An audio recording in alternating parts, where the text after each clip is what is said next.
Welcome back to Healthy Mind, Healthy Life. I'm your host, Sayan, as most of you would know, and this is the space where we bring real and honest conversations about the inner work of being human. My guest today is Ronald Zion Roseboro.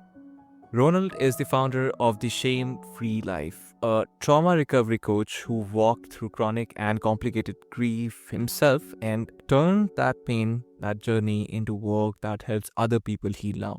He also holds a master's in human service counseling with a focus on crisis response and trauma, and also a best selling author. And his whole mission is helping people stop wearing shame as if it were their identity. So today, we are going to discover who you are after a specific trauma injury, and from there, how to rebuild your identity. So, if you have ever sat with a quiet question about what your identity truly is, I invite you to join me on this conversation. So, Ronald, welcome to the show. It's a pleasure to have you here with us today. And I think this is important because I believe our core values has never been this important.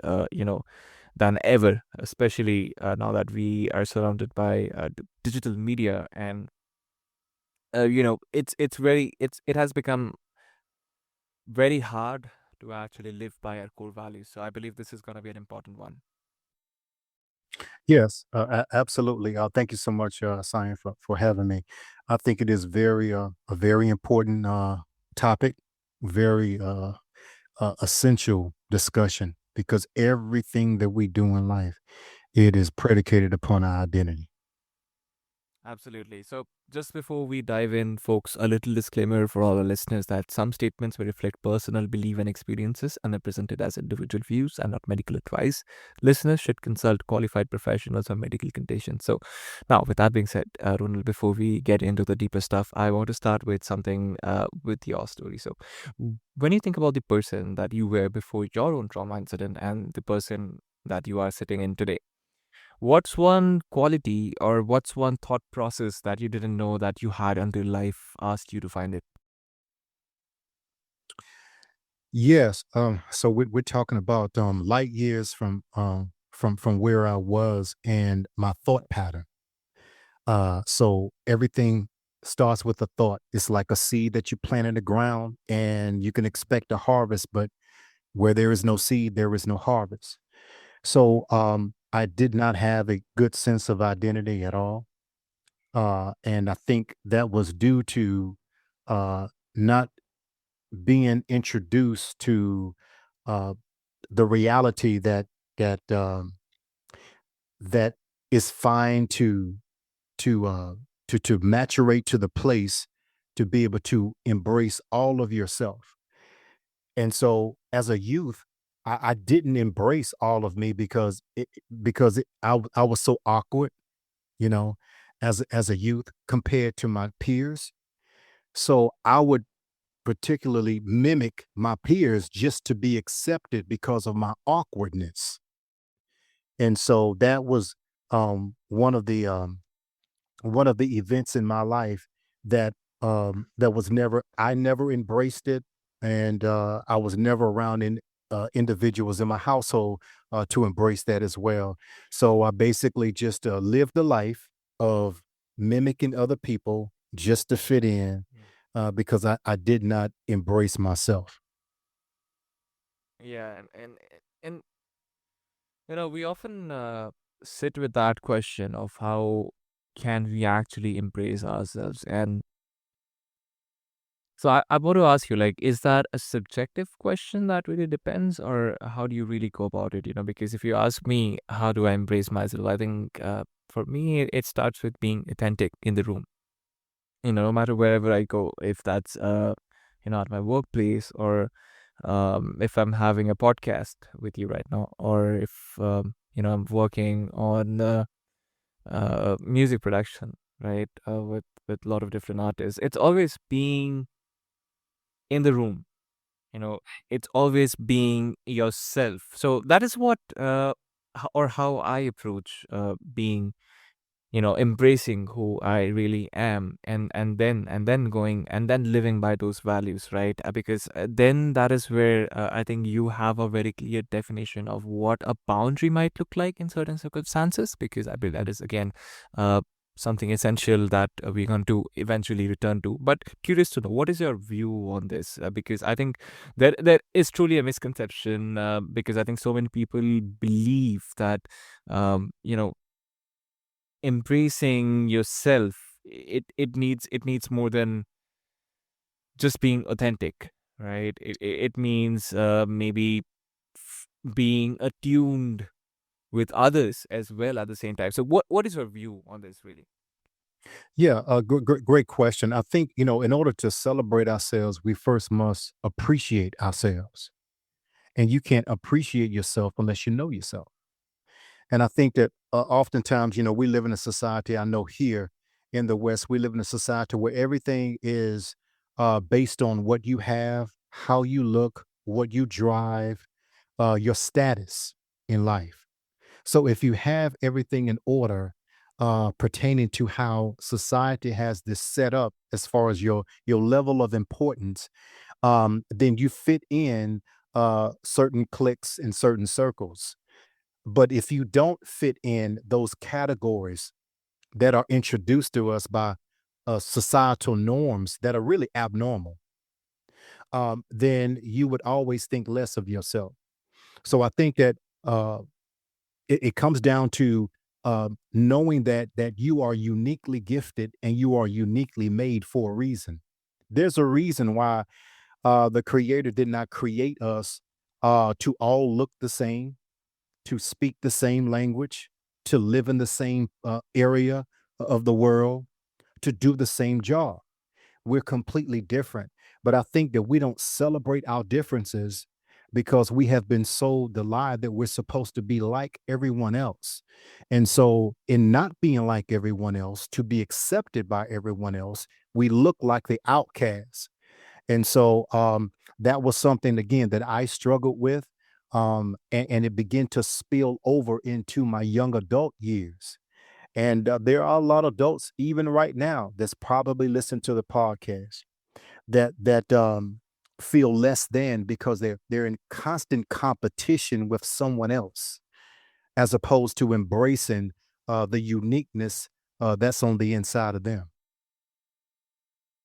Yeah, I think that's really an important distinction, because I think to me, Ronald, I would say it's really an intellect problem. And when I say intellect problem, I mean, so I, being a Gen Z, I know people of my generation, really try to find things, to demean the other person. For example, I was in a room with one of my colleagues, actually, but like, he's not really from my workplace. He works somewhere else, and he is the AVP of that company, right? And he comes up to me and says, "And you know what?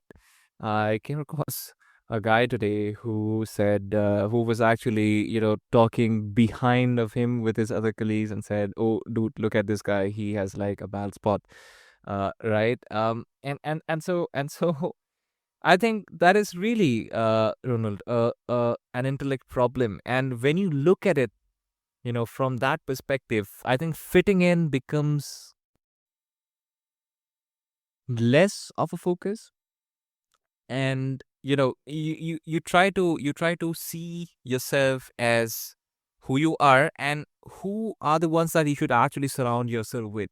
Because I think there's just so many opinions floating right now, so many different types of people around you, personalities around you. So it is really important that you find your people in the room that you can share your core values with, right? So I'm curious to know, what is your take on that? And because I think underneath the surface of any trauma healing, right, Ronald, the core of this discussion today is actually understanding that what are your core values really. Because once you understand that, I think the entire healing journey becomes more of one, cohesive. So what would you like to say? Yes, absolutely. You mentioned core values, which is very important because that gives you the autonomy to make certain decisions that's in your best interest, regardless of what's going on in the room or in society, because you're founded upon a principle that is uncompromising and unwavering, and is interlocked or interconnected or interwoven into who you truly are as a man or as a woman. I think that for so many people that you said it's an intellectual problem, and I agree with you. Also, I would say that it's the lack of emotional regulation because oftentimes we are regulated by uh, just how we feel, just on a whim, or what other people feel about us, or what we perceive that other people think about us. So therefore, we become almost like puppets, and the puppet master begins to move the strings, and the puppet goes wherever the puppet master so desire. And oftentimes, we'll find ourselves if we don't have those core values that you spoke of, we'll find ourselves drifting far to the left, far to the right, emotionally, and just living a life that is very empty, that is very lonely, that is very hopeless, and that is a very dark place to be. Yeah, I love that because I think ultimately so many people that are walking around blaming themselves for what is essentially their mind still trying to protect them from something that is happening or has happened, right? So I think recognition in that sense is in its own kind truly a medicine, right? Mm, Which mhm. maybe wants me to ask you this, and perhaps would be the last question that we wrap this upon. So Ronald, for all the listeners who are listening to this right now, because obviously healing is not linear, and there are moments where you start doubting yourself back, no matter how strong your foundation really is. So in those scenarios, right, over the long arc of healing, what does sustaining a new self of self actually require? Not just at the start, but you know, 1, 2, 3, 5, 10 years in. Mhm. Yes, it's very subjective from person to person, but the sustainability of proper mental health, emotional stability, and regulation is to come to the reality that it's okay to embrace all of yourself. We all do it right, and oftentimes we all do it wrong in one genre or the other, in one time or season in the other. So there is no flawless person that we can find on the planet. And I think a lot of times we begin to beat ourselves up because of the mistakes that we make. I'm not talking about egregious mistakes that we should learn from and not do again. But even in that, what can I learn from? So I think, embracing ourselves, I think holding ourselves accountable to a higher standard, not the standard of your family, not the standard of society, not the standard of your friends, but a higher standard that is seated upon or founded upon your core values. Knowing what those core values are, right? But surrounding ourselves with a support system. And I know that sometimes we live in a life where we can't trust people because we've been let down, we've been hurt before, we've been betrayed before. And unfortunately, that's just life, that those things they do occur and we learn from them and hopefully we'll grow from them. But to surround yourself with people who believe in you, people who accept you, but also people who will hold you accountable concerning your core values. And if they see you drifting to the left or to the right, off of the path of your core values and your goals and your aspirations in life, they're quick to pull you back into alignment. Wait a minute, you're getting off. Wait a minute, you're thinking about this too much. You're doing that too much. What does that have to do with your purpose? Which is in direct alignment with your identity.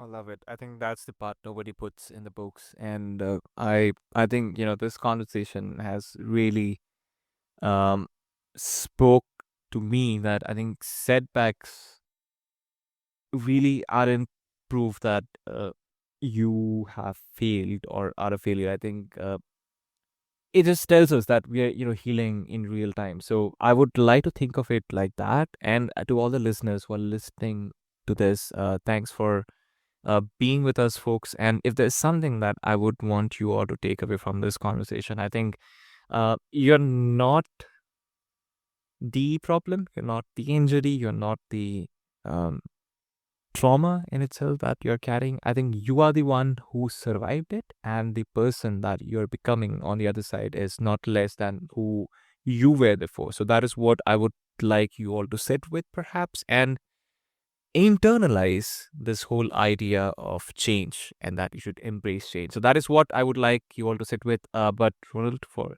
those who actually connected with this conversation and resonated with what we just talked about, where's the best place for them to learn more about your work, read your books, or connect with you for support on their own journey? Yeah, thank you so much, Science. So you can reach out to me at my website, theshamefreelife.com, theshamefreelife.com. There we offer coaching 101, group coaching. We also have the brick method, which is basically a 6 to 8 week boot camp that's customly designed for you. We just believe that you may not be responsible for your injury or the things that happen to you in your life that's very bad, that's very painful, and that can oftentimes paralyze you in moving forward. You may not be responsible for that, but you are responsible for your own healing. And we just like to partner with you on this healing journey to help you discover all of the greatness that's on the inside of you, to celebrate that, to hold you accountable, and to watch you take off like a jet to your destination, which is your purpose. That and keep up the great work, Ronald, because I think there's more of us that need it more than ever right now. So, folks will have the details in the show notes that you could reach out and you could easily get in touch with Ronald. But, folks, with that, we unfortunately hit today's minute mark on this conversation. And, Ronald, to you, this conversation I think has been a real gift because like I said at the start, this is something that is foundational, not just because from a trauma point, but I think from the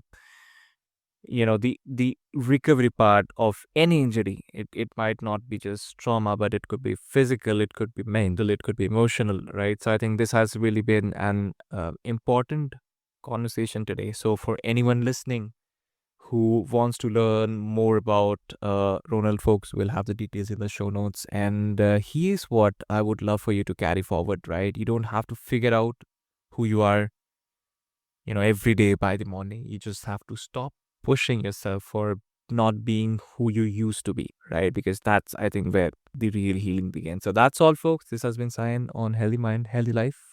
Take care of yourself, and we will see you in the next one real quick.